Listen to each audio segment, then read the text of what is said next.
News, ಇದು ನಿಮ್ಮ ಧ್ವನಿ. ನಮಸ್ಕಾರ. ಎಸ್ ನ್ಯೂಸ್ಗೆ ಸ್ವಾಗತ. ನಾನು ಎಸ್ ದೇವೇಂದ್ರಗೌಡ. ಇಂದಿನ ಮುಖ್ಯಾಂಶಗಳು. ಕರ್ನಾಟಕ ರೈತ ಸಂಘದಿಂದ ಎಪಿಎಂಸಿ ರೈತ ಭವನದಲ್ಲಿ ವಿಚಾರ ಸಂಕಿರಣ. ವಕೀಲನ ಮೇಲೆ ಮರಣಾಂತಿಕ ಹಲ್ಲೆ, ನ್ಯಾಯಾಲಯ ಕಲಾಪದಿಂದ ಹಿಂದೆ ಸರಿದ ವಕೀಲರ ಸಂಘ. ವಿಶ್ವ ಹಿಂದೂ ಪರಿಷತ್ ಮತ್ತು ಹಿಂದೂ ಮಹಾಗಣಪತಿ ಉತ್ಸವ ಸಮಿತಿಯ ಅಧ್ಯಕ್ಷರಾಗಿ ಕಿಚ್ಚ ಸುರೇಶ್ ಆಯ್ಕೆ. ಆಶ್ರಯ ಸ್ಪೆಷಾಲಿಟಿ ಆಸ್ಪತ್ರೆಯಲ್ಲಿಂದು ಉಚಿತ ಮಕ್ಕಳ ಹೃದಯ ರೋಗ ತಪಾಸಣಾ ಶಿಬಿರ. ರಾಯಚೂರು ವಿಶ್ವವಿದ್ಯಾಲಯ ಸಿಂಡಿಕೇಟ್ ಸದಸ್ಯರಾಗಿ ಡಾಕ್ಟರ್ ಮೀನಾಕ್ಷಿ ಕಂಡಿಮಠ್ ನೇಮಕ. ವಾರ್ತೆಗಳ ವಿವರ. ದ್ವೇಷ ರಾಜಕಾರಣದ ಹಿನ್ನೆಲೆ ಮತ್ತು ಜನತೆಯ ಮುಂದಿರುವ ಸವಾಲುಗಳು ಎನ್ನುವ ವಿಷಯದ ಕುರಿತು ವಿಚಾರ ಸಂಕಿರಣವನ್ನು CPIML ಮಾಸ್ ಲೈನ್ ಪಕ್ಷ ಹಮ್ಮಿಕೊಂಡಿದ್ದು, ರಾಷ್ಟ್ರೀಯ ಪ್ರಧಾನ ಕಾರ್ಯದರ್ಶಿ ಕಾಮ್ರೇಡ್ ಪ್ರದೀಪ್ ಸಿಂಗ್ ಠಾಕೂರ್ ವಿಷಯ ಮಂಡನೆ ಮಾಡಿದರು.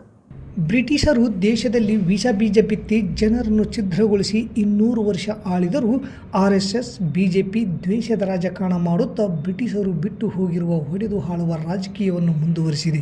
ಒಂದು ಸುಳ್ಳನ್ನು ನೂರಾರು ಬಾರಿ ಹೇಳಿ ಜನರು ಸತ್ಯವೆಂದು ಒಪ್ಪಿಕೊಳ್ಳುವಂತೆ ಮಾಡಲಾಗುತ್ತದೆ. ಮುಸ್ಲಿಮರಿಂದ ದೇಶಕ್ಕೆ ಅಪಾಯ ಇದೆ ಎಂದು ಸುಳ್ಳು ಹೇಳುತ್ತಿದ್ದಾರೆ.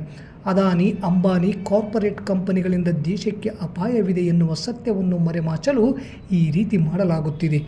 ದೇಶ ಆರ್ಥಿಕ ಬಿಕ್ಕಟ್ಟನ್ನು ಎದುರಿಸುತ್ತಿದೆ. ನಿರುದ್ಯೋಗ, ಬಡತನ ತಾಂಡವಾಡುತ್ತಿದೆ. ಹಸಿವಿನಿಂದ ಜನರು ಸಾಯುತ್ತಿದ್ದಾರೆ. ರೈತರು ಆತ್ಮಹತ್ಯೆ ಮಾಡಿಕೊಳ್ಳುತ್ತಿದ್ದಾರೆ.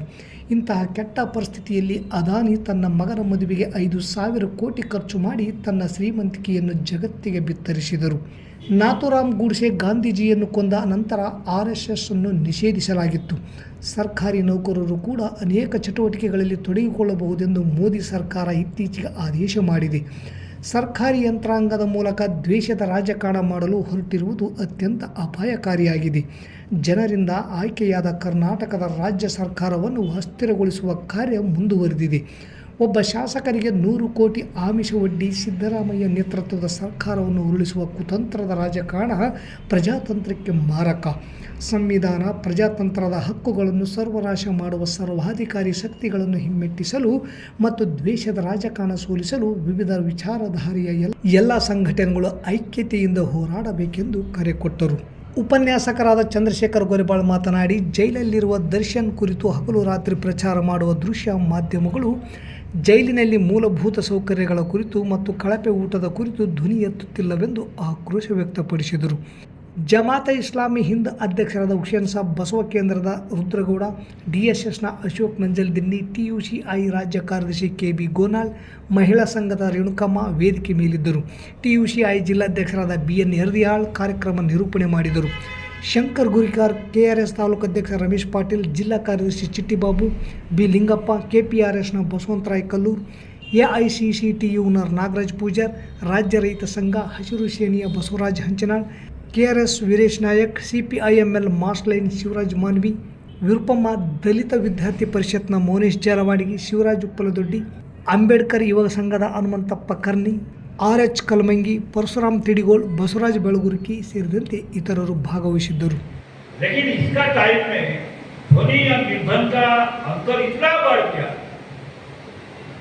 अभी लोग बोलता है कि कॉमेडी का टाइम में इतना नहीं था. तो कॉमेडी लोग ने बोला कि independent India not only in politics but in other sectors economy सब में बराबर होगा. वो संभव होगा जब हमारा देश में सोशलिज्म आएगा. तो हमारा इंडिपेंडेंट इंडिया ठीक है, लेकिन इससे आगे बढ़ना होगा. सोशलिज्म तक जाना, समाजतंत्र तक जाना. ये दूसरा ओपिनियन था. तीसरा ओपिनियन था कि आजादी का बाद हमारा देश एक थियोक्रेटिक स्टेट होगा. आजादी के बाद हमारा देश थियोक्रेटिक स्टेट होगा कि हमारा देश धर्म का आधार पर होगा. धर्म का आधार पर. इसका मतलब है हमारा देश एक हिंदू राष्ट्र बनेगा. हिंदू राष्ट्र. और मुसलमान का जो उस टाइम का था मुस्लिम लीग, उन्होंने बोला नहीं, हमारा वो मुसलमान इस्लाम धर्म का आधार पर देश होगा. तो पाकिस्तान जैसा हुआ है. ಮೌನೇಶ್ ವಕೀಲರ ಮೇಲೆ ಅವರದೇ ಊರಿನ ಶರೀಫ್ ಶಾಬ್ ಹಾಗೂ ಬಂದೇ ಸಾಬ್ ಎದ್ದಲ್ದೊಡ್ಡಿ ಅವರು ಹೊಲದಲ್ಲಿ ನೀರು ಬಿಟ್ಟ ವಿಚಾರಕ್ಕೆ ಸಂಬಂಧಿಸಿ ಮಾರಣಾಂತಿಕ ಹಲ್ಲೆ ಮಾಡಿದ್ದು, ಇವರ ಮೇಲೆ ಸೂಕ್ತ ಕ್ರಮ ಜರುಗಿಸಲು ಇಂದು ವಕೀಲರ ಸಂಘದಿಂದ DYSP ಕಚೇರಿಗೆ ತೆರಳಿದ ವಕೀಲರು ಮೌಖಿಕ ಮನವಿ ಮಾಡಿದರು. ನಿನ್ನೆ ಸಂಜೆ ಎದ್ದಲದೊಡ್ಡಿ ಗ್ರಾಮದ ವಕೀಲ ಮೌನೇಶ್ ಅವರ ಮೇಲೆ ಅವರದೇ ಊರಿನ ಶರೀಫ್ ಸಾಬ್ ಹಾಗೂ ಬಂದೆ ಸಾಬ್ ಇಬ್ಬರು ಸೇರಿ ಕೊಲೆ ಮಾಡುವುದಾಗಿ ಹೇಳುತ್ತಾ ವಕೀಲರಾದ ಮೌನೇಶ್ ಹಾಗೂ ಅವರ ತಂದೆಯ ಮೇಲೆ ಮಾರಣಾಂತಿಕ ಹಲ್ಲೆ ಮಾಡಿದ್ದಾರೆ. ಹೊಲದಲ್ಲಿ ಹರಿಸಿದ್ದ ನೀರಿನ ವಿಚಾರವಾಗಿ ವಕೀಲರ ತಂದೆ ಶರೀಫ್ ಸಾಬ್ ಅವರನ್ನು ಕೇಳಿದಾಗ ಅವರ ಮೇಲೆ ಹಲ್ಲೆ ಮಾಡಿದ ಶರೀಫ್ ಸಾಬ್ ತಂದೆಯವರ ಮೇಲೆ ಮಾಡಿದ ಹಲ್ಲೆ ವಿಚಾರವಾಗಿ ವಿಚಾರಿಸಲು ಹೋದ ವಕೀಲ ಮೌನೇಶ್ ಅವರ ಮೇಲೆ ಇಬ್ಬರು ಸಹೋದರರು ಮಾರಣಾಂತಿಕ ಹಲ್ಲೆ ಮಾಡಿದ್ದಾರೆ, ಕೊಲೆ ಮಾಡುವ ಬೆದರಿಕೆ ಹಾಕಿದ್ದಾರೆ, ಊರು ಜನ ಬಂದು ಬಿಡಿಸಿದ್ದಾರೆಂದು ವಕೀಲರಾದ ಮೌನೇಶ್ ಬಳಗನೂರು ಪೊಲೀಸ್ ಠಾಣೆಗೆ ನೀಡಿದ ದೂರಿನಲ್ಲಿ ತಿಳಿಸಿದ್ದಾರೆ. ವಕೀಲರ ಮೇಲೆ ಮಾರಣಾಂತಿಕ ಹಲ್ಲೆ ವಿಚಾರವಾಗಿ ಇಂದು ಸಭೆ ಸೇರಿದ ಸಿಂಧನೂರು ವಕೀಲರ ಸಂಘ ನ್ಯಾಯಾಲಯದ ಕಲಾಪದಿಂದ ಹಿಂದೆ ಸರಿದು ಡಿವೈಎಸ್ಪಿ ಕಚೇರಿಗೆ ತೆರಳಿದ ವಕೀಲರು ವಕೀಲನ ಮೇಲೆ ಹಲ್ಲೆ ಮಾಡಿದವರಿಗೆ ಸೂಕ್ತ ಕ್ರಮ ಜರುಗಿಸಲು ಮೌಖಿಕವಾಗಿ ಮನವಿ ಸಲ್ಲಿಸಿದರು. ಈ ವೇಳೆ ತಾಲೂಕು ನ್ಯಾಯವಾದಿಗಳ ಸಂಘದ ಅಧ್ಯಕ್ಷ ಎನ್ ರಾಮನಗೌಡ, ಕಾರ್ಯದರ್ಶಿ ಶಿವಕುಮಾರ್ ಬೈರದೊರೆ, ಹಿರಿಯ ವಕೀಲರಾದ ವೀರನಗೌಡ ಕಲ್ಮಂಗಿ, GSRK ರೆಡ್ಡಿ, ಅಬ್ದುಲ್ ಗನಿಸಾಬ್, ಜಿ ನಾಗರಾಜ್, ಸೋಮಲಿಂಗಪ್ಪ ಸೇರಿದಂತೆ ಹಲವರು ವಕೀಲರು ಇದ್ದರು. ಪ್ರತಿಯೊಬ್ಬರೂ ತಮ್ಮ ಸ್ಥಾನದ ಜವಾಬ್ದಾರಿ ಅರಿತು ತನು ಮನ ಧನ ಅರ್ಪಿಸಿ ಪ್ರಾಮಾಣಿಕ ಸೇವೆಯಲ್ಲಿ ನಿರತರಾಗಿ ವಿಶ್ವ ಹಿಂದೂ ಪರಿಷತ್ನ ಹೆಸರು ಉಳಿಸುವಂಥ ಕೆಲಸದಲ್ಲಿ ನಿರತರಾಗೋಣ ಎಂದು ನೂತನ ವಿಶ್ವ ಹಿಂದೂ ಪರಿಷತ್ ಸಿಂಧನೂರು ಮತ್ತು ಹಿಂದೂ ಮಹಾಗಣಪತಿ ಉತ್ಸವ ಸಮಿತಿ ಅಧ್ಯಕ್ಷರಾಗಿ ಆಯ್ಕೆಯಾದ ಸುಕಲ್ಪೇಟ್ ಸುರೇಶ್ ಕಿಚ್ಚ ಹೇಳಿದರು. ನಗರದ ಪ್ರವಾಸಿ ಮಂದಿರದಲ್ಲಿ ಮಂಗಳವಾರ ಸಂಜೆ ಪದಾಧಿಕಾರಿಗಳ ಆಯ್ಕೆ ಸಂದರ್ಭದಲ್ಲಿ ಮಾತನಾಡಿದ ಅವರು, ವಿಶ್ವ ಹಿಂದೂ ಪರಿಷತ್ನ ಅಜೆಂಡವನ್ನು, ಅದರ ಉದ್ದೇಶವನ್ನು ಅರ್ಥ ಮಾಡಿಕೊಂಡು ಈ ರಾಷ್ಟ್ರ ಮತ್ತು ಹಿಂದುತ್ವ ರಕ್ಷಣೆಗೆ ಒತ್ತು ಕೊಟ್ಟು ನಾವೆಲ್ಲರೂ ನಿಷ್ಠೆಯಿಂದ ಕಾರ್ಯನಿರ್ವಹಿಸೋಣ ಎಂದರು.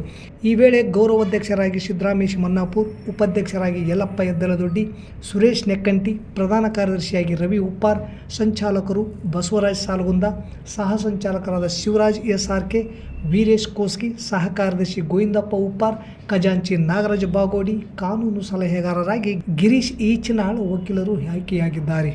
ಅನೇಕ ವರ್ಷಗಳಿಂದ ಮಧ್ಯವಯಸ್ಕರಲ್ಲಿ ಹೃದಯ ರೋಗ ಹೆಚ್ಚಾಗಿ ಸಾಕಷ್ಟು ಜನರು ತಮ್ಮ ಪ್ರಾಣ ಕಳೆದುಕೊಂಡು ಉದಾಹರಣೆ ನಮ್ಮ ಕಣ್ಣು ಮುಂದೆ ಇದೆ. ಆದರೆ ಇತ್ತೀಚೆಗೆ ಇಡೀ ನಮ್ಮ ಉತ್ತರ ಕರ್ನಾಟಕ ಭಾಗದ ಮಕ್ಕಳಲ್ಲೂ ಸಹ ಹೃದಯ ರೋಗ ಹೆಚ್ಚಾಗಿ ಕಂಡುಬರುತ್ತಿದೆ ಎಂದು ಮಾಜಿ ಸಂಸದ ಕೆ ವಿರೂಪಾಕ್ಷಪ್ಪ ಹೇಳಿದರು.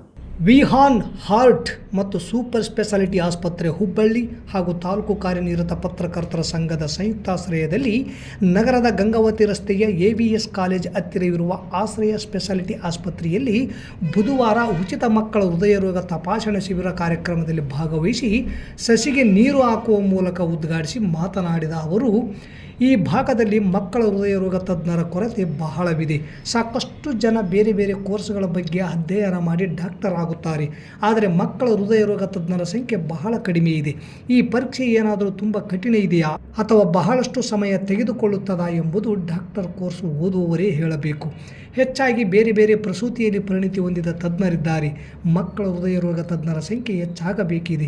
ಪತ್ರಕರ್ತರು ಸಮಾಜದ ಅಂಕುಡೊಂಕು ತಿದ್ದುವ ಜೊತೆಗೆ ಇಂತಹ ಉತ್ತಮವಾದ ಉಪಯುಕ್ತವಾದ ಕಾರ್ಯಕ್ಕೆ ಕೈ ಜೋಡಿಸಿರುವುದು ಸಂತೋಷಕರ ಸಂಗತಿ. ಪತ್ರಕರ್ತರು ಮನಸ್ಸು ಮಾಡಿದರೆ ಇದೇ ಥರದ ಅನೇಕ ಕೆಲಸಗಳನ್ನು ಸಂಘ ಸಂಸ್ಥೆಗಳ ಜೊತೆಗೆ ಹಾಗೂ ರಾಜಕಾರಣಿಗಳ ಸಹಭಾಗಿತ್ವದಲ್ಲಿ ಮಾಡಿದರೆ ಯಾರು ಕೂಡ ಬೇಡ ಅನ್ನಲಾರರು ಎಂಬ ನಮ್ಮ ಭಾವನೆ ಎಂದರು. ಇದೇ ವೇಳೆ ತಾಲೂಕು ಕಾರ್ಯನಿರತ ಪತ್ರಕರ್ತರ ಸಂಘದ ಅಧ್ಯಕ್ಷ DH ಕಂಬಳಿ, ಚೇತನ ಆಸ್ಪತ್ರೆಯ doctor Nagaraj Patil, doctor K Arun Babaleshwar, Phanikumar, K Bheemanna, Somanagouda Badarli ಮಾತನಾಡಿ, ತಾಲೂಕು ಕಾರ್ಯನಿರತ ಪತ್ರಕರ್ತರ ಸಂಘದೊಂದಿಗೆ ಉಚಿತ ಮಕ್ಕಳ ಹೃದಯ ರೋಗ ತಪಾಸಣಾ ಶಿಬಿರವನ್ನು ಹಮ್ಮಿಕೊಂಡಿರುವುದು ಉತ್ತಮವಾದ ಕಾರ್ಯ ಎಂದು ಶ್ಲಾಘನೆ ವ್ಯಕ್ತಪಡಿಸಿದರು. ಈ ಸಂದರ್ಭದಲ್ಲಿ ಪತ್ರಕರ್ತರಾದ ಪ್ರಹ್ಲಾದ್ ಗುಡಿ, ಶ್ಯಾಮ್ ಸುಂದರ್, ಚಿದಾನಂದ ದೊರೆ, ಚಂದ್ರಶೇಖರ್ ಬೆನ್ನೂರ್, ಮುಸ್ತಾಫ್, ವೀರೇಶ್ ಗಡ್ಡಿಮಾಳ್, ಅಂಬಣ್ಣ ಸಾಸಲಮರಿ, ಹಿರೇದುಗ್ಗಪ್ಪ, ಶಿವರಾಜ್ ಗೊರೆಬಾಳ್ ಸೇರಿದಂತೆ ನರ್ಸಿಂಗ್ ಕಾಲೇಜು ವಿದ್ಯಾರ್ಥಿಗಳು, ಮಕ್ಕಳು, ಪಾಲಕರು ಇದ್ದರು. ಇನಿಷಿಯಲ್ ಸ್ಟೇಜ್ನಲ್ಲಿ ಪ್ರಾರಂಭದ ಹಂತದಲ್ಲಿ ಅದನ್ನು ಪರೀಕ್ಷೆ ಮಾಡಿಕೊಂಡು ಚಿಕಿತ್ಸೆ ಪಡ್ಕೊಂಡ್ರೆ ಅನುಕೂಲ ಆಗಬಹುದು ಅನ್ನುವಂಥದ್ದು. ಆದರೆ ಇದೆಲ್ಲ ಮಾಡಬೇಕು ಅಂತಂದಾಗ ತಜ್ಞ ಡಾಕ್ಟರ್ಗಳು ಕೂಡ ಅವಶ್ಯಕತೆ ಇರ್ತದೆ.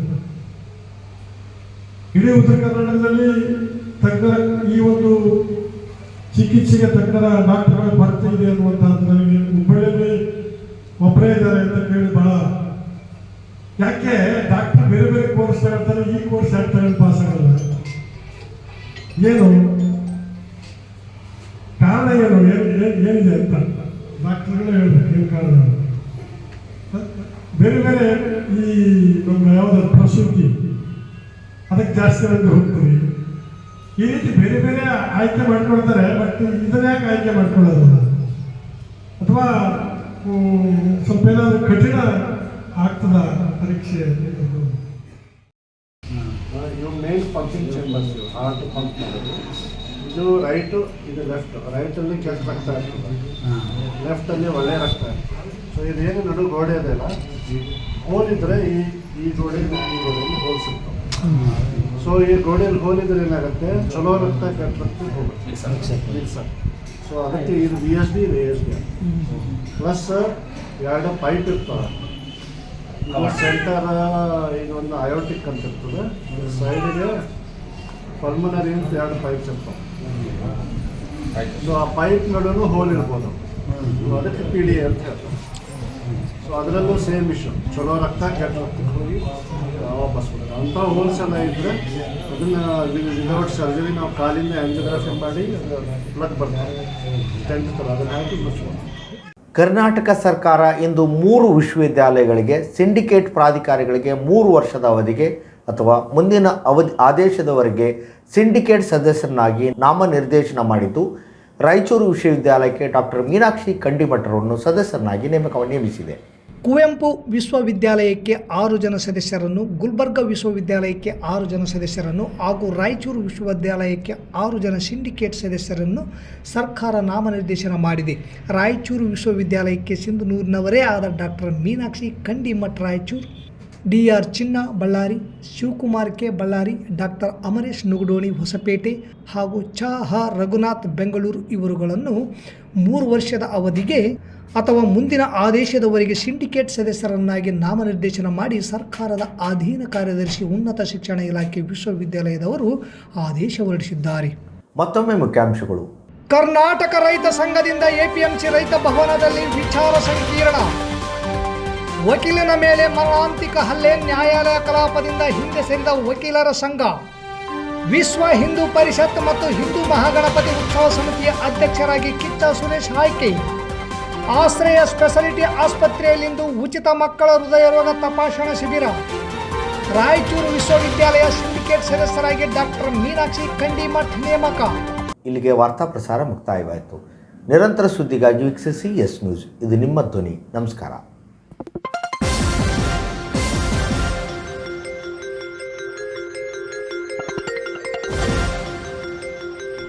ಎಸ್ ನ್ಯೂಸ್, ಇದು ನಿಮ್ಮ ಧ್ವನಿ.